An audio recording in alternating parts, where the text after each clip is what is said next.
एक उपासक ने प्रश्न किया था कि महाराज जी मन कैसे रुके।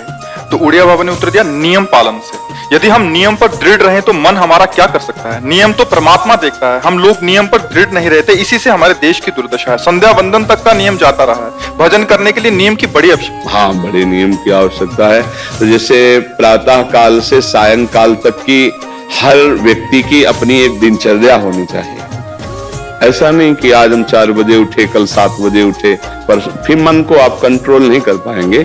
मन के लिए एक दिनचर्या होनी चाहिए कि हमको 10 बजे सोना है, 4 बजे उठ जाना है, तो फिर 4 से 4:15 नहीं होना चाहिए, 4 बजे उठ जाना है, ऐसा नियम बना ले। और उठ करके हमको थोड़ी देर नाम जप करना है, थोड़ी देर हमें वाणी जी का गायन करना है, थोड़ी देर हमें ध्यान, एक अपनी दिनचर्या। फिर हम अपने संसार के कार्य के नियम, जो संसार के कार्य हैं, उनको भी करते हुए भगवान को समर्पित करें। जैसे जो पद में है, जो आपको राष्ट्र सेवा मिली है, जो आपको समाज सेवा के पद मिले हैं, या आपको जो घर की सेवा के कार्य मिले, उनमें बहुत धर्म पूर्वक आचरण होना चाहिए।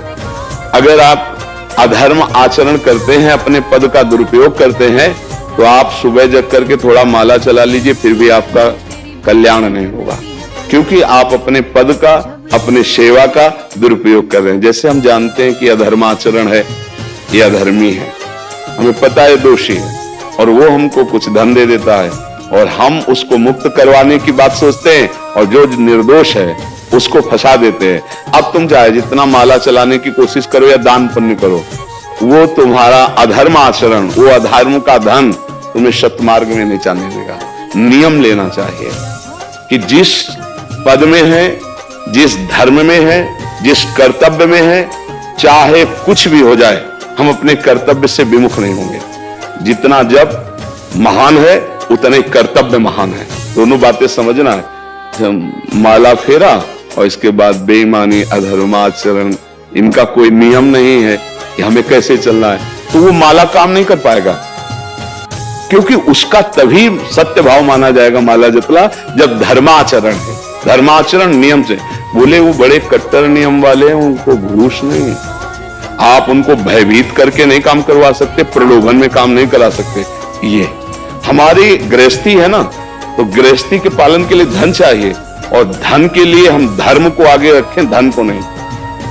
धर्म को, हमारा कर्तव्य क्या, प्रायः जैसे पूज्य बाबा ने कहा, आज हमारे देश में बहुत दुर्दशा हो रही है। दुर्दशा हो रही, क्यों? क्योंकि सब अपनी जगह से गलत हो रहे हैं। अगर अपनी जगह हम ठीक रहे तो हमारी दुर्दशा नहीं होगी, हमारा भजन कम होगा, लेकिन हम धर्म से चल रहे हैं तो हम विजयी होंगे। हम भगवान को प्रसन्न कर सकते हैं, क्योंकि हमें जो कार्य मिला है वो भगवान का ही कार्य, सृष्टि भगवान का कार्य।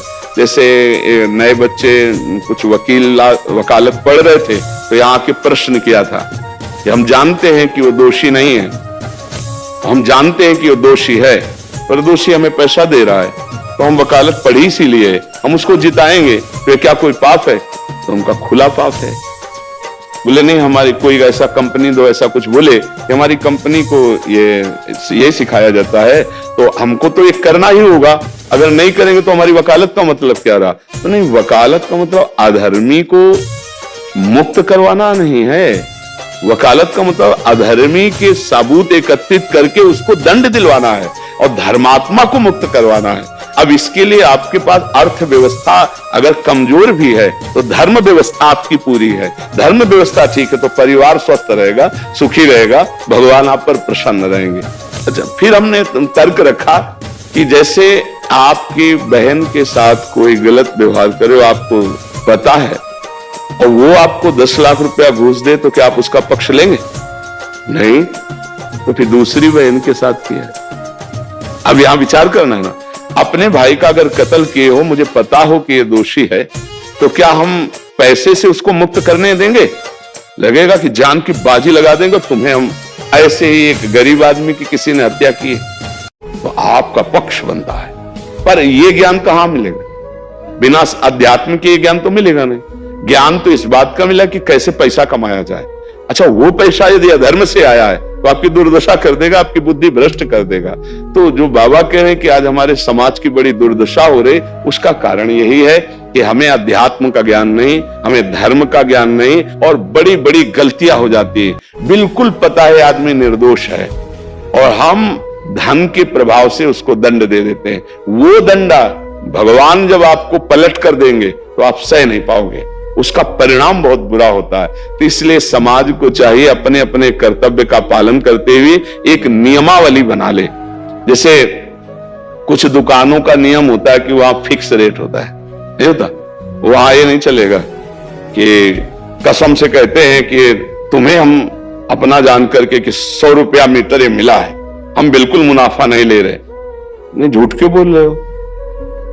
दुकान खोले मुनाफा के लिए, झूठ क्यों बोल रहे हो? नहीं लेंगे मुनाफा, हम जितने का लाए हैं उससे मुनाफा लेंगे, पर 120 रुपया मीटर देंगे। कपड़ा बढ़िया है, नाप फिट है, इससे नीचे नहीं उतरेंगे, हमें सफाई देने की जरूरत नहीं है कि हम कसम खाते हैं या ऐसा। हम जानते हो बिजली है, दुकान है, नौकर लगे हैं, तो इसका मुनाफा लेने के लिए दुकान खोलें, कोई दान करने के लिए तो नहीं। तो सबको पता है मुनाफा लेगा, लेकिन एक फिक्स दाम, उससे 10-20 रुपया का मुनाफा लेकर के हम उसको बेच रहे हैं। लेकिन झूठ क्यों बोले? झूठ के बिना धंधा नहीं चलता? नहीं, ऐसा नहीं है।